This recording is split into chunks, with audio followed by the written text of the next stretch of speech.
আমি ওই যে জব করছি, মাস্টার্স কমপ্লিট করছি, এরপর আমি ভাবলাম যে আমি ডাবল মাস্টার্স করব। আমি এখানে কি করব? জব করা আমার এখানে নিরাপদ মনে হয় না। আমি দেখছি, আমি দুনিয়া দেখছি। আমি আমার এলাকার মধ্যে ছোট্ট একটা স্কুলে জব করছি। ওখানে আমাকে একটা কোচিং করাইতাম এবং টিউশনি করাইতাম। আমার সংসার মোটামুটি চলতো আর কি।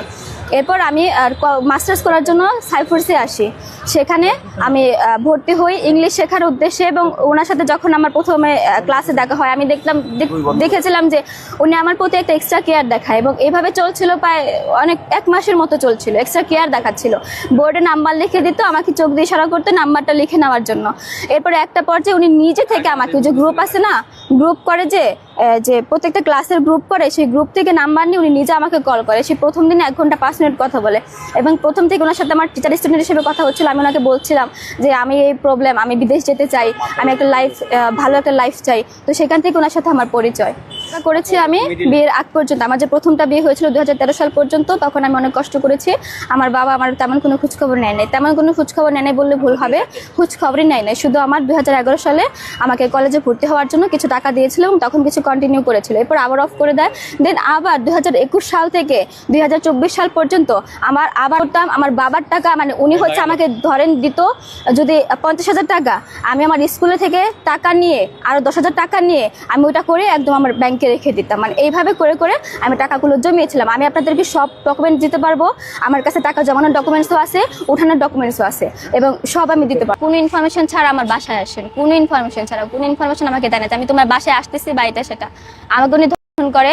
আমি ক্যানিগঞ্জ, আমি সুমাইয়া আক্তার। আমি হচ্ছে মাস্টার্স কমপ্লিট করার পর ডাবল মাস্টার্স এবং পিএইচডি করার উদ্দেশ্যে সাইফোর্স মোহাম্মদপুর ব্রাঞ্চে ভর্তি হই, অ্যাডমিশন নিয়ে এখানে, এবং এখানে কোচিং সেন্টার ইংলিশ শেখার।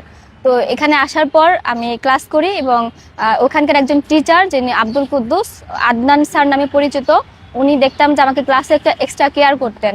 উনি বোর্ডে নাম্বার দিয়ে আমাকে ইশারা করতেন নাম্বার নেওয়ার জন্য। প্রথম আমি কোনো পাত্তা দেইনি ওনাকে। এরপর প্রায় 1 মাস পরে উনি নিচে থেকে আমাকে কল করেন। তখন আমার ক্লাসটা প্রায় শেষের পথে, আমাকে কল করেন, এবং ওই দিন হচ্ছে আমি ওনাকে বলি যে আমি স্যার কিচ্ছু চাই না, আমি শুধু চাই ইংলিশে ফ্লুয়েন্টলি কথা বলতে, কারণ আমি বিদেশে যেতে চাই। উনি আমাকে আশ্বাস দেয় যে আমি তোমাকেই করব, ভালোভাবে ইংলিশ যাতে তুমি বলতে পারো সেভাবে তোমাকে আমি টেক কেয়ার করব।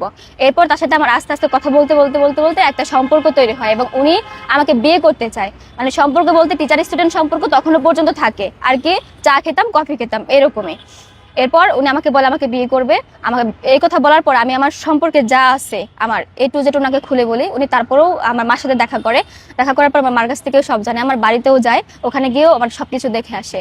এরপর হচ্ছে উনি আমাকে বলতেছে যে করবে, আমাকে বিয়ে করবে। আমি বললাম যে আমার এখানে প্রবলেম হচ্ছে, আমার মা সবটা জেনে গেছে, আমার একটু প্রবলেম হচ্ছে, কারণ আপনারা ইতিমধ্যে হয়তো দেখেছেন আমার মা একটু কেমন করে, মানে আমি ভুল করেছি। হ্যাঁ, আমার মা হচ্ছে রাইট, আমি রং, আমি ভুল করেছি, ভুল করার জন্য মা এমন করছে। তো আমার মা তখন চাচ্ছিল না ওনার সাথে আমার সম্পর্কটা তৈরি হোক।